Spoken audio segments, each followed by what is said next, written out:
mean, I always call myself a recovering narcissist.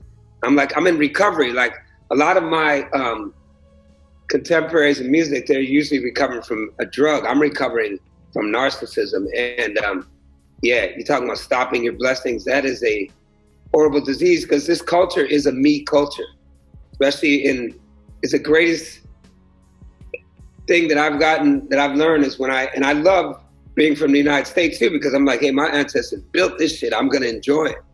There's no way you're going to get me to say, I don't like, oh man, I'm going to take the work that they did. I'm honoring that work every day. So it's a country of immigrants. It's a country, we all came from all these amazing places, no matter how we came. Some of us came differently, it don't matter. It's like, we're here and what are we going to do? So part of like working on Have You Lost Your Mind was expanding, because I hadn't really expanded. I'd done some work with like Zion I and Mr. Fab, and I'm actually going to release some of that with an acoustic guitar. But the thing was reaching out and like, how do I broaden what I'm doing and let more people in? So which is a part of defeating this mental health. Because this me shit, man, that's some mental illness shit. Like me, how about me? Hey, me, how about me? How about, man, that shit'll kill you and stop your blessings. So it was really great to work with E40 on this album. And we hooked up when we did a song called Searching for Captain Save-A-Ho, which is, I'm the hoe in the song. Now it's like, man, it's like, man, like I've been on tour and we're the whores actually. We'd be like, oh, ho, no, ho. So I like kind of owning that and exploring it. And like, it's another kind of mental sickness that we're taught in society. Like, ho, are you messing around with it? Oh, you a hoe. But if we do it, it's like, oh, what's up, man? Okay, you're a player. And the other collab that I love was on this album is with Tank from Tank and the Bangers. I don't know if everybody knows who they are, but they also won the NPR Tiny Desk like myself. And they're just a phenomenally talented group of people from New Orleans. So it was great for me to put a little bit of my foot into the hip hop world, on this record, especially being a child of the hip hop generation.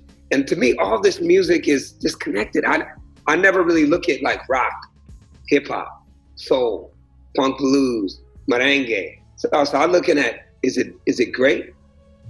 Is it spirituality? Does it move you? Then we got something. And I got my sister, Gina Madrid. I don't know if she's a Bay Area MC.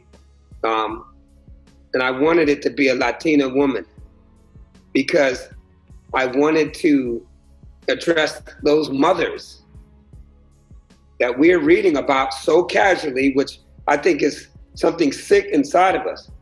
Like, we should have rioted when that was happening. We're watching Latina mothers, some of the hardest working people on the planet, and people are separating them from their children. And so that's when I wrote that piece, Justice in America. Is there justice in America? And then she comes on and she's got this beautiful accent. I think she's from Guadalajara. She's like, just as long as you got some money. And I was just like, that's it. She's like, that's it. And that is, because let's face it, people who have money can fight that kind of tyranny. And a lot of this, justice in America is based on money. Let's just be real. Land of the free, opportunity, yes, okay, yeah. If you got some money, or are you willing to be a slave? America loves slavery, That's a whole other thing we could go into, man. I was reading something today about like the Confederacy, but that I won't get into that. But the slavery now is like voluntary slavery. Like, yep, put them on. I'm ready. Here, put them on. I'm ready. I'm ready to be your consumer. I'm ready to run up my credit cards because I need this stuff. And why do I need this stuff? Because this stuff makes me feel like something. And it's like, that stuff makes me feel nothing, actually. So that's what Justice in America is, 26 seconds, just as long as you got some money.